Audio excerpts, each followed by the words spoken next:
What's up, y'all? Today I want to tell you a story about how I got started collecting knives.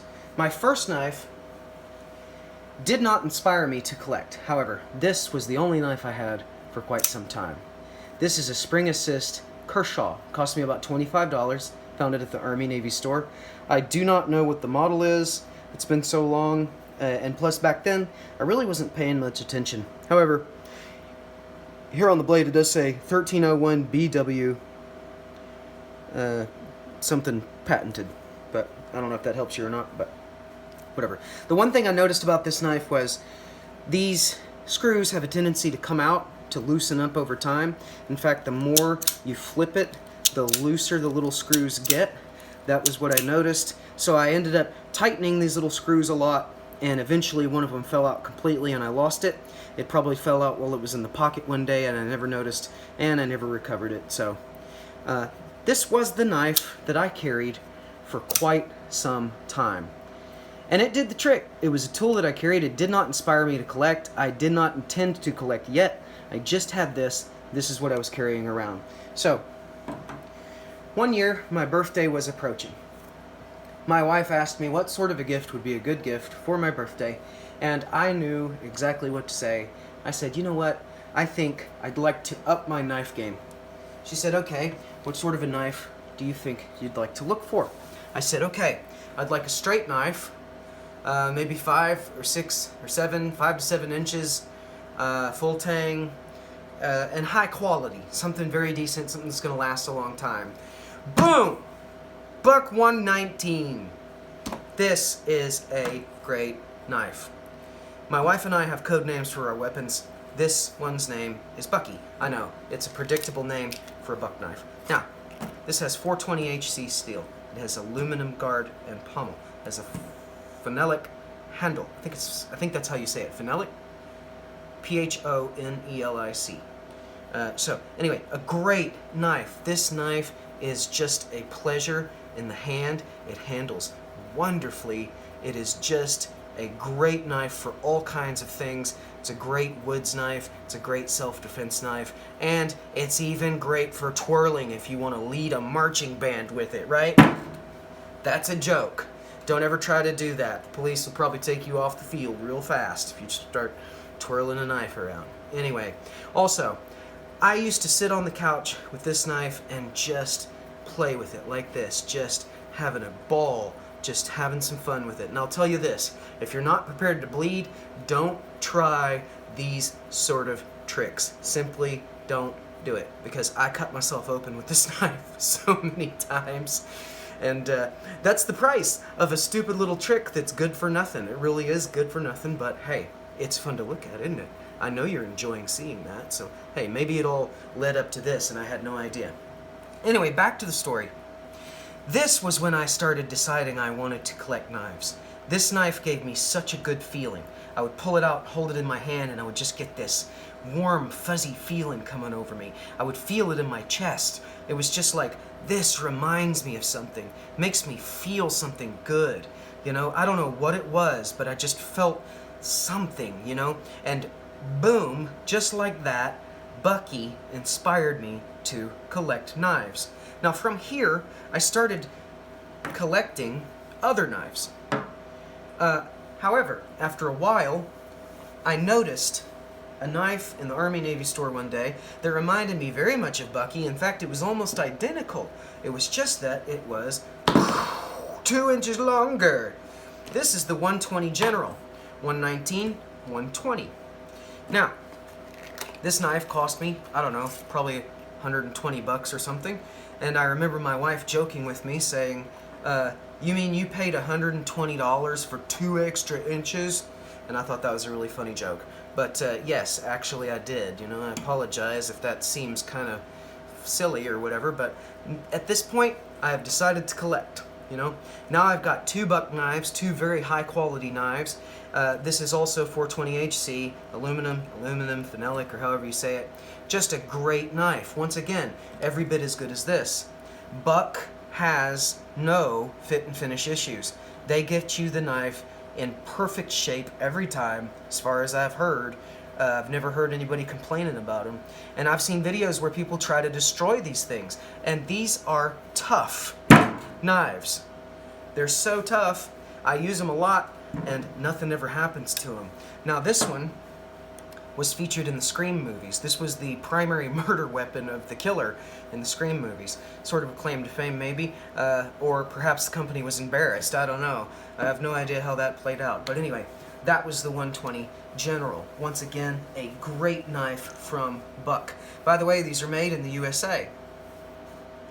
Next. Many months later, could have been 6 to 8 months later, I was full of the pride of having these great Buck knives and just really impressed with their utility, with how finely they're made and all of that. And I noticed another Buck knife that I just had to have. Look at this little guy. Look at him. Look at him. Isn't he cute? Oh my goodness. Yeah, so this is very much like its two older brothers. It's just like he's a little bitty guy. Look at him. Look at how little he is. This little one's a little harder to do that stuff with because it doesn't have quite as much weight. But like I said, that's useless. Don't even, whatever. Anyway, this is exactly the same in terms of the steel, aluminum, phenolic, aluminum, full tang. Just a great little knife. But it gives you the opportunity to have a knife of this caliber and of this style that will fit in your pocket. Typical pocket is roughly yay deep. This can actually go down in there, and if not comfortably, you can walk around with it. It's not going to get in your way too much. I remember having this in the pocket and being able to still bend over and all that stuff without it causing any problem. So, pretty cool little knife, especially considering the high quality of these knives.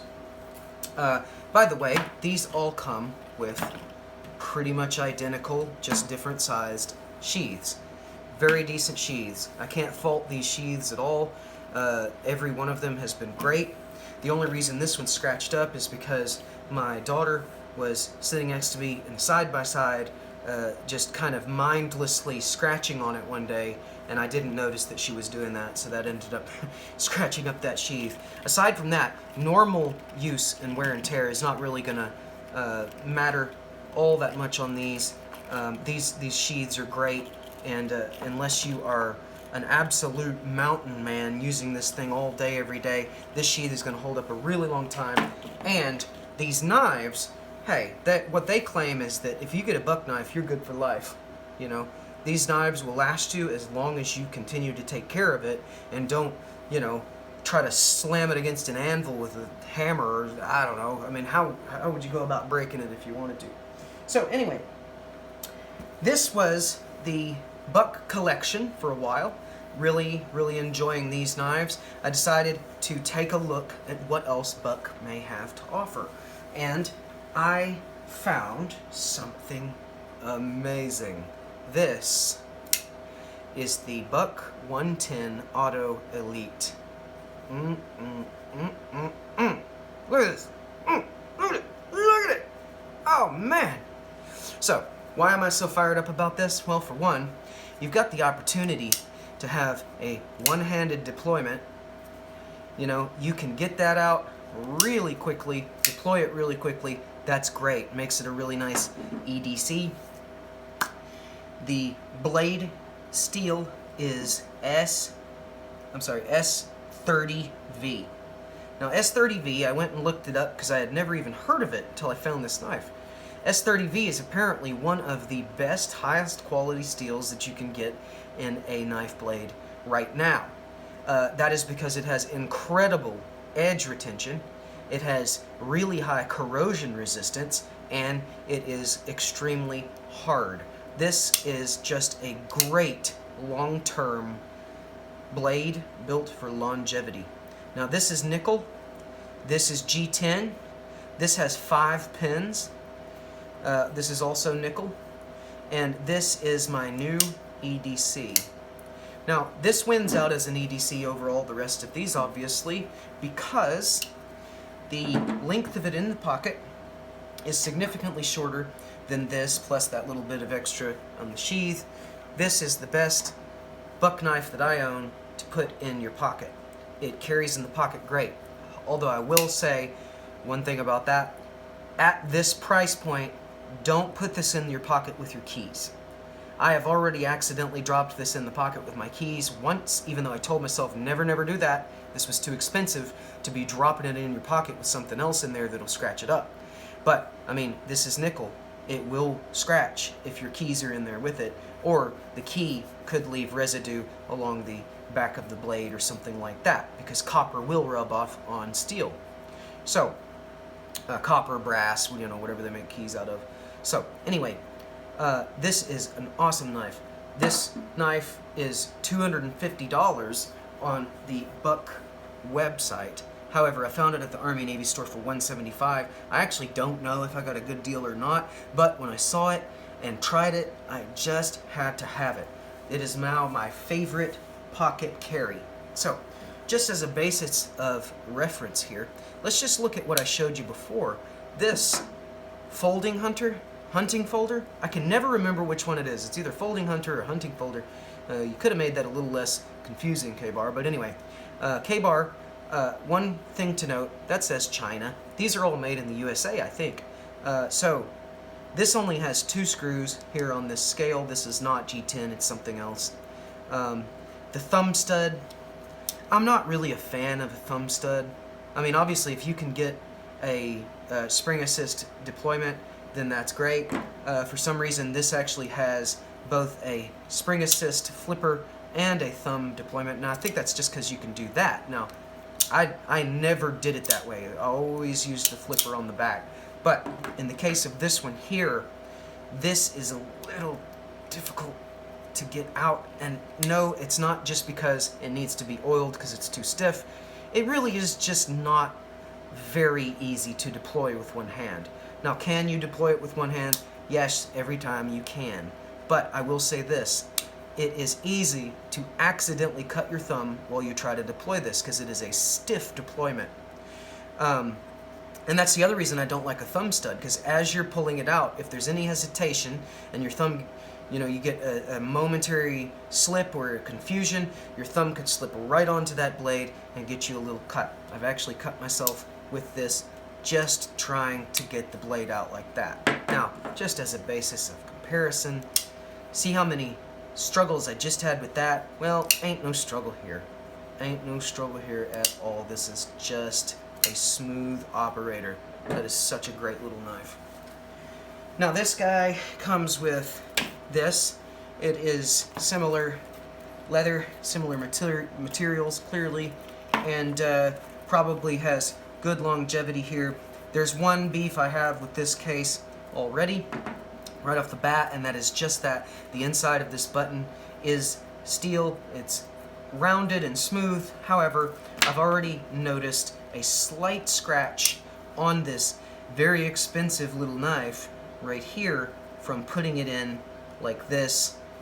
So you've got to take that into consideration. If you want to carry this on the outside of your belt, then getting it in and out is potentially going to make a scratch just based on the fact that the back of this button does rub against the knife. But outside of that, I'm sure that this is a great little sheath that I'll probably hardly ever use. Part of the reason for that is that I prefer deep pocket carry. I don't prefer carrying knives in a spot where people can see them. I would prefer someone not to know that I'm armed unless it becomes absolutely necessary that they know that I'm armed. There's no reason to let anybody know that you're armed unless something terrible happens and they need to know. So, these are my buck knives. This is my buck knife collection, and that is the whole story for today. At this point, because of buck knives, because of Bucky, primarily because of this guy right here and how awesome this very popular, very highly regarded knife is, just because of this guy, I ended up having eventually probably over 100 knives. I think I have over 100 knives in my closet now, and it's all because of my wife's wonderful birthday gift of Bucky. I know, it's a silly name when you consider, well, you've got 3 other buck knives now. Are they all Bucky? Are they Bucky the 2nd, 3rd, Bucky Jr., and Bucky the 4th? No, I'm going to come up with other names for these. In fact, I think I might name this one Otto, as in O-T-T-O, even though the name is Otto in the traditional sense, A-U-T-O. But anyway, yeah, I think I just came up with that. I think this one's name is going to be Otto. Well, guys, I hope you enjoyed the knife talk today, the little hint of a story that was incorporated. I hope that was enjoyable, and I hope you gathered some good information that can help you make an informed decision on which knife you might want to carry in your pocket. Thank you very much. We'll see you next time.